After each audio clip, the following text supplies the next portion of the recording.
Hei de amar todos os que me ofendem e caluniam. São todos meus irmãos. É do livro Mantras de Vida, de Lu Ester, psicografado por João Nunes Maia. No Livro dos Espíritos, de Allan Kardec, pergunta 470. Os espíritos que procuram nos induzir ao mal e que nos põem assim em prova na firmeza do bem, procedem desse modo cumprindo alguma missão? Se é assim, eles têm alguma responsabilidade? A nenhum espírito é dada a missão de praticar o mal. Aquele que o faz por conta própria. Sujeita-se, portanto, às consequências. Deus pode permitir que assim proceda para experimentar-nos. Nunca, porém, lhe determina tal procedimento. A nós nos compete, pois, repeli-lo.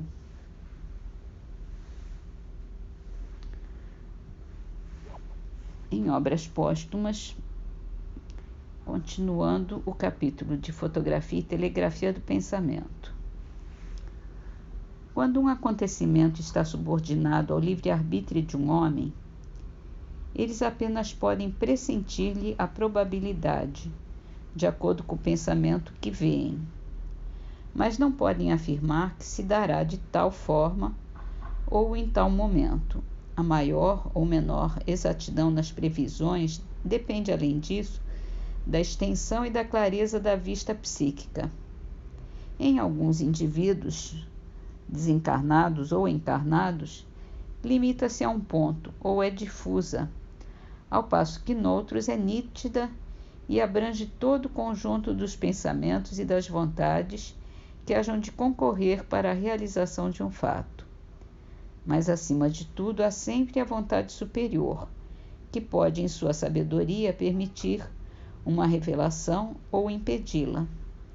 Neste último caso, um véu impenetrável é lançado sobre a mais perspicaz vista psíquica. A teoria das criações fluídicas e, por consequência, da fotografia do pensamento é uma conquista do espiritismo moderno e pode, de agora em diante, considerar-se como firmada em princípio, ressalvadas as aplicações de minúcias que hão de resultar da observação. Este fenômeno é incontestavelmente a origem das visões fantásticas e desempenha grande papel em certos sonhos. Quem na Terra sabe de que maneira se estabeleceram os primeiros meios de comunicação do pensamento? Como foram inventados ou antes descobertos, dado que nada se inventa, pois que tudo existe em estado latente, cabendo ao homem apenas os meios de pôr em ação as forças que a natureza lhes oferece. Quem sabe quanto tempo foi necessário para que o homem usasse da palavra de modo perfeitamente inteligível? Aquele que soltou o primeiro grito inarticulado tinha, sem dúvida, uma certa consciência do que queria exprimir, mas os a quem ele se dirigiu nada a princípio compreenderam.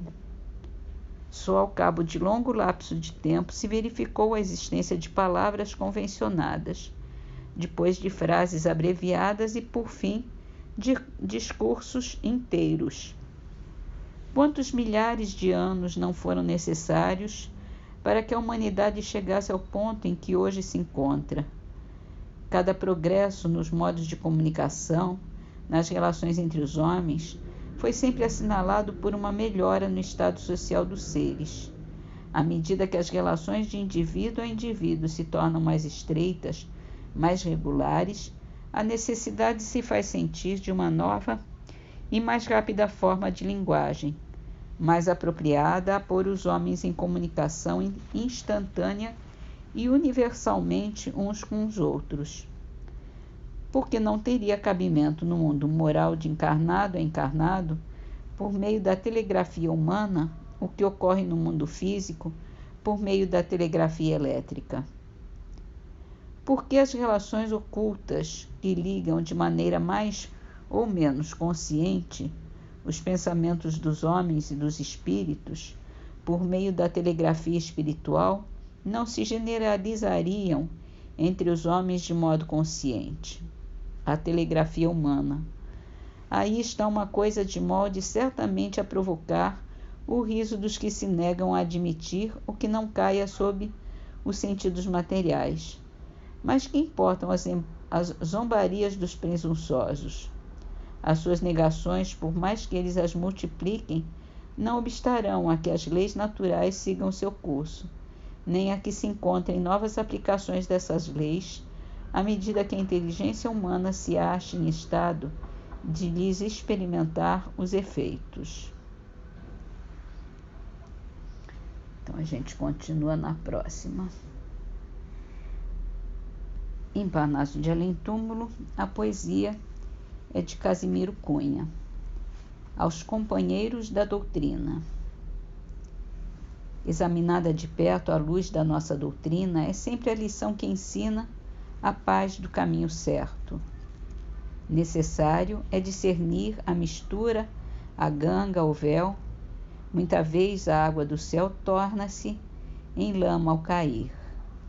O mal vem de ouvidos moucos ou de olhos nevoados. Há sempre muitos chamados, escolhidos, muito poucos.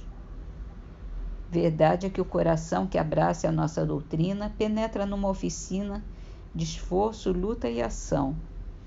Já não deve andar a esmo nas estradas da ilusão, mas buscando a perfeição na perfeição de si mesmo. Portanto, é nossa divisa oração e vigilância, no bem que é bem substância da crença que diviniza. No Evangelho de Jesus, feliz quem pode guardar a força de realizar os grandes feitos da luz. Que no altar do coração tenhamos o amor profundo daquele que é a luz do mundo. Eis meu desejo de irmão.